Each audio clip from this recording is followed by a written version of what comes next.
Christmas in the past has always been about spreading holiday cheer. But things are gonna look different now, wrapping presents this year. Santa's wearing his face mask and he's got his Lysol can. Watch out though, cause it's flammable. Fire in the chimney's not a good plan. We're having a very COVID Christmas after a very COVID year. That's right, a very COVID Christmas. We'll be decking the halls and the snowfalls with a little more faith for next year. There's a lot of change coming our way, especially in NYC. The Rockets are trying to keep 6 feet, but they shut down Radio City. The one thing though to look forward to is the lighting of the Christmas tree. We tried to put it up but had no luck, and now it's looking pretty janky. We're having a very COVID Christmas after a very COVID year. That's right, a very COVID Christmas. We'll be decking the halls and the snowfalls with a little more faith for next year. Hear me out, I believe in looking up. Maybe this year people won't get mad over a red coffee cup. To my family members, don't give me a hug, trust me, I know your worth. Except for that random lady who claims that she's known me since birth. Having a very COVID Christmas after a very COVID year. That's right, a very COVID Christmas.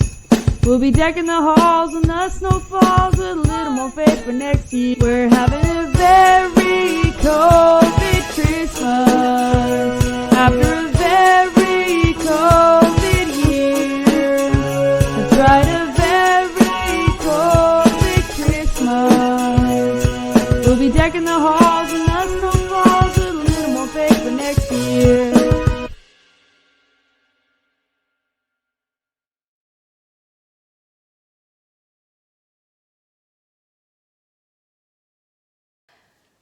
Good evening, and welcome to Late Night Variety Pack. My name is Maria Wittenauer, and I will be your host. Let's dive into the news. Kanye announced, yet again, that he will be running for president in 2024. His new presidential slogan, "The little Kanye that cried president." Disney has laid off 28,000 employees due to the coronavirus, which explains their new slogan, "Where dreams collect unemployment." Employees at all levels of the company have been affected. There are currently only 4 dwarves employed, and Grumpy is furious to have to play Happy's role as well. And what is Goofy doing? Has anyone seen him? And Mickey? Mickey hasn't been unemployed since the Great Depression. He's been seen going to AA meetings and wandering in Times Square. No real purpose. And Delta announced that they may soon furlough 1,700 pilots. Oh, breaking! Spirit Airlines released a new hired list, including Goofy, Donald, and Mickey. Glad they're doing well. Dr. Fauci announced that Santa Claus is immune to COVID-19. However, Fauci still recommends wearing a proper face covering and keeping socially distant for tooth fairy visits. Amazon has opened an online pharmacy to compete with brick-and-mortar stores like Walgreens and CVS. I will be protesting the service. Unlike Walgreens and CVS, I can't wander into Amazon's online pharmacy at 2 a.m. on a hunt for Sour Patch Kids and Doritos. A Girl Scout was congratulated after selling over 300 boxes of cookies because she placed herself in front of a weed dispensary. People were calling it genius, while her dad was calling it convenient. Facebook says it will ban ads on its platform that discourage vaccinations, but will still allow posts by people or groups that discourage vaccinations. That story again? Nothing is changing on Facebook. The Weeknd has criticized the Grammy Awards after being snubbed by them in several categories, calling them corrupt on Twitter. A spokesperson for the Grammys said they would get back to him sometime next week, causing the artist even more outrage as he only works on Saturdays and Sundays. The Danish mayfly was declared the 2021 Insect of the Year. Murder hornets and The Weeknd felt snubbed. A group of robbers allegedly blew up an ATM inside of a restaurant. Fortunately, no one was hurt, but can we see a picture of what the police are looking for? A wedding ring was found 5 years after being lost on a British beach.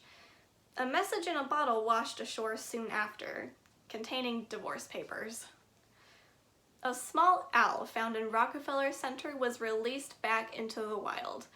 He retrieved the intel he was determined to find, the true meaning of Christmas. I'm now here with my guest, Willem Klein. We went to college together. We used to do acting and improv and hope to do a lot in the future.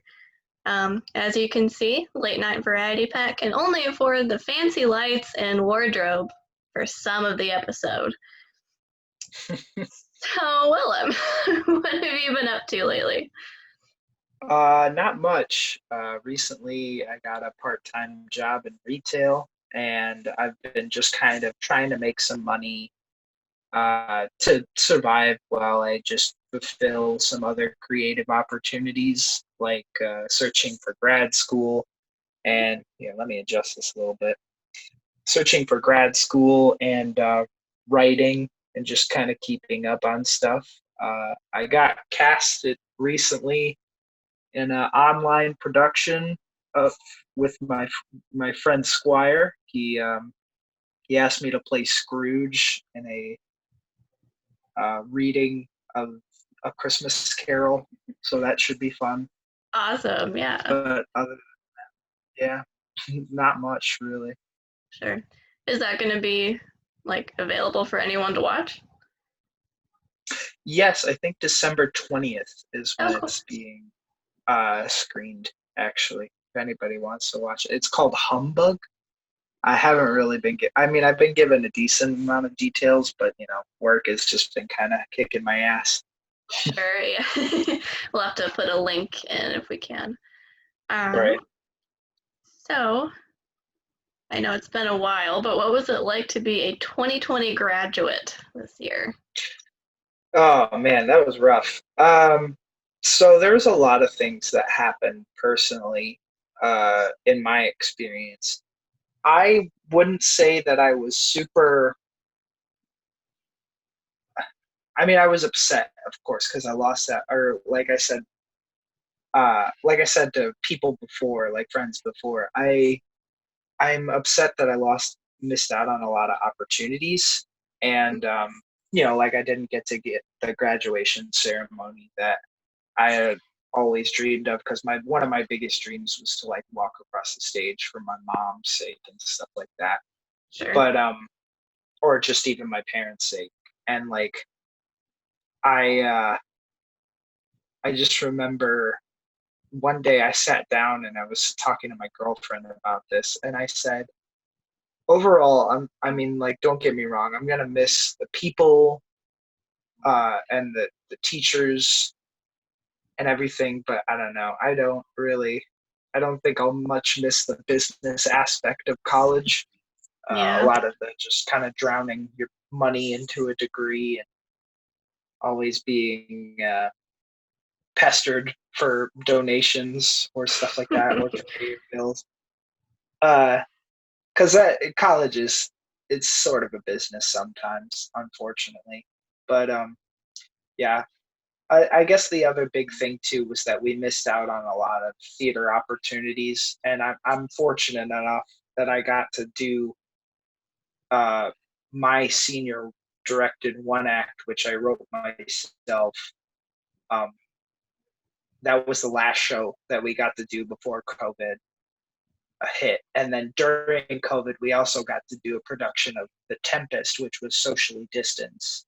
and we wore masks during rehearsal, and all the blocking was 6 feet apart in order to have the safest amount of contact possible, basically. Everybody was contact traced, and temperatures were checked daily. People wore their masks on and off, or like people wore their masks off the stage, but on stage, of course, we couldn't.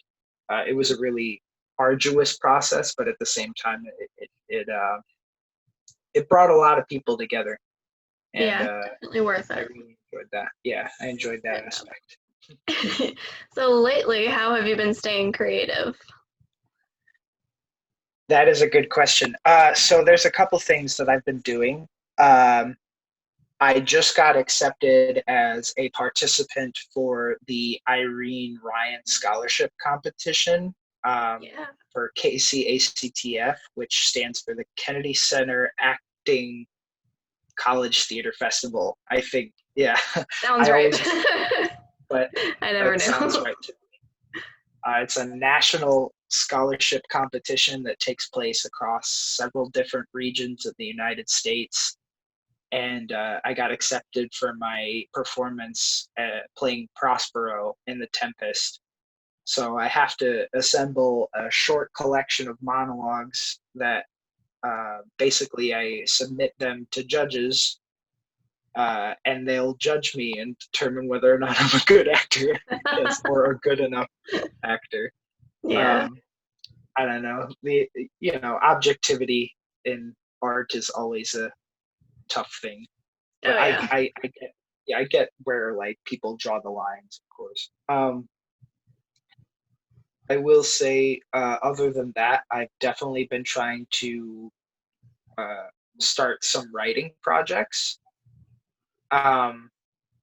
It's hard, of course, because in this time there's just like especially with the pandemic and everything, it's hard to find the free time when you feel like you have to be doing everything in order to like catch up. Like, you go to work and then you come home and you're like, there's so many things I can do, or have to be done around the house. But at the same time, it's like it, it, some of these things only pop up because you're stuck in the house, and you're trying to find projects to like fill the void.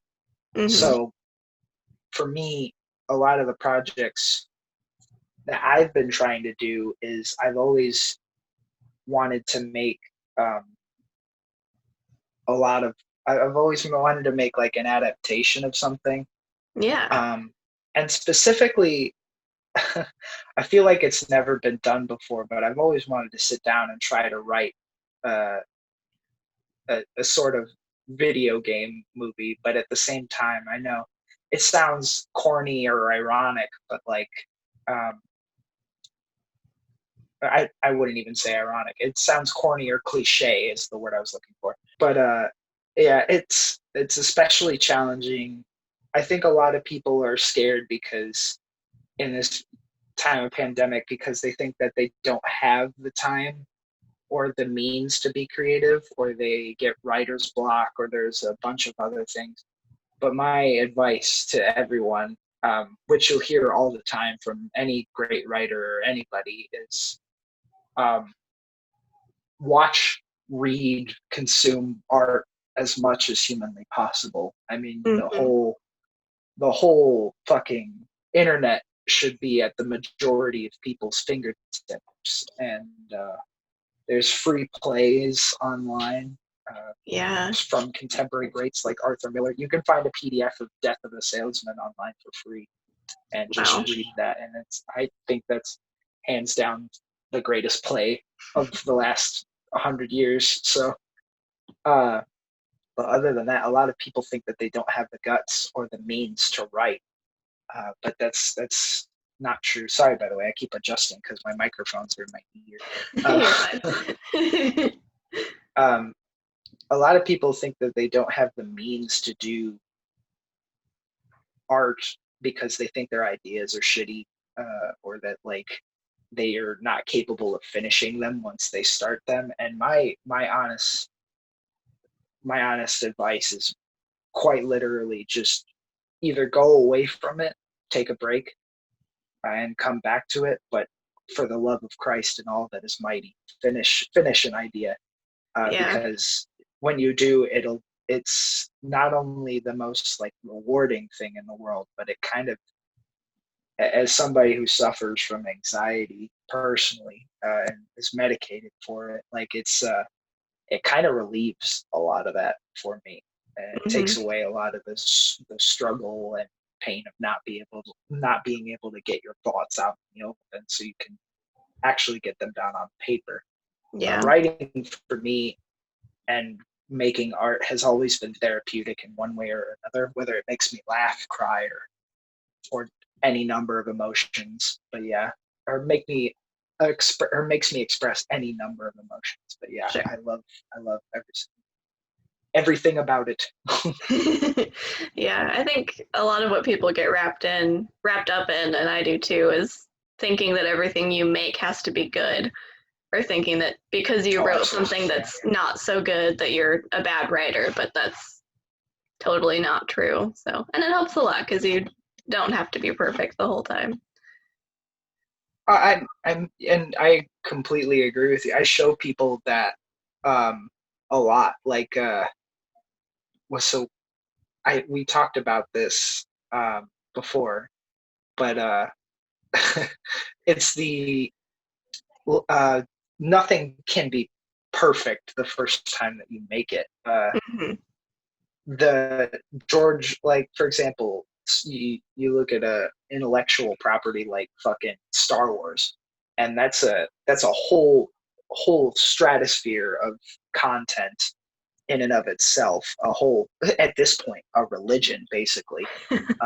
If you fuck with people's Star Wars, it's like you kicked their kid in the mouth. Like it's it's so hardcore that people like just kind of like get in your face about it. Yeah. But the thing is, those movies, nobody thought they would win. Nobody thought they would. Nobody thought they would be what they were. Not even George Lucas thought that.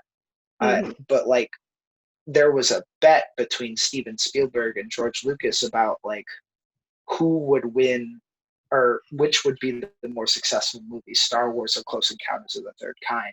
And the winner would get a portion of the merchandising rights from either movie. And Steven Spielberg was like, Star Wars is going to win. Like, there's no way. And there's no doubt in my mind. It's just more of an ambitious idea, George. And George was like, yeah, all right, whatever you say. And lo and behold, Spielberg now has the rights, or some of the merchandising rights to Star Wars. I think that's a story I've heard, at least. And I wouldn't for a minute doubt that it was true, because yeah, it also it's the magic of editing too, because if something fucking sucks the first time, you can always go back and change it. It's not like anybody else read it. Star Wars was edited by George Lucas's wife. You have to, and that movie was a mess the first time it came in. But she fixed it and made it the classic it is today. So, and not to mention the fucking countless collection of other movies that have just been edited into masterpieces, basically. Oh yeah. Yeah. You just gotta sit down and do it. Oh, absolutely. Yeah. Well, one of my favorite creative projects of yours is Cook Time, which I believe we have a recording of. Yes, we do. Pudding. Yeah, I will definitely explain pudding. So Cook Time was a project that me and my buddies started. I brought up the idea after I filmed an episode. It was like just a spur of the moment thing with my sister. It was me goofily preparing instant oatmeal, and it caught some traction amongst my friends on Facebook. And my buddy Anthony told me, dude, this is really funny. Like, what if we made YouTube videos out of this? And I said, I can't see why not. Like, we made them on shoestring budgets. All the dialogue was improvised. We did everything in one take. We just kind of like organized the story beats or before we went in, and then we just kind of like went after it. And we filmed it on his iPhone. Basically, we borrowed a stabilizer from another friend of ours, and then we bought a really shitty, cheap chef hat later on. But it was something that I wanted to do because I had missed improv over the summer. I was on an improv troupe in college, 2 improv troupes in college, and I just kind of needed something to fill the void, both artistically and creatively and comedically. Sure. So I made Cook Time, and I made this character who was basically a chef that didn't have a name. He just kind of referred to himself as Cook Time. Or, well, he is me, but it's kind of like an alter ego, like a persona me. Yeah. And it was inspired a lot by like talk shows, like, or not necessarily talk shows, but like variety shows and PBS shows, I guess I would say. Okay, like yeah. Mr. Rogers, Sesame Street, and the Muppets, like a lot of Jim Henson's wacky, like crazy characters. Obviously no puppets, but and then also the comedic stylings of like Andy Kaufman and Eric Andre, because I was so obsessed with this idea that like I could be a character that nobody else would know, like on screen. It was just, he was wildly unpredictable or could be like coerced into anything. But then off screen, I was just Willem. Because Andy Kaufman did that a lot before he died, and I was just always, I was starting to get into him when I was when I started college, and I was just in awe of like the absurdism and just like the weird shit that he would do or say on television, both either on television or in person. He was just a fucking weirdo. And the same thing with like Eric Andre and stuff like that, or any number of weird comedians like that. So yeah, Cook Time. Pudding was our 7th episode, and I wanted an episode that was completely off the walls, bonkers. So I got half naked, and I basically decided to make pudding in order to save my friends' lives. And you'll figure out why in the video. But yeah, I decided to make pudding to save the lives of my friends because I had a deadly curse. So yeah. Okay, excellent. Well, without further ado, we introduce pudding. And that's it for our show. Thank you for watching, and make sure to go check out Cook Time on YouTube.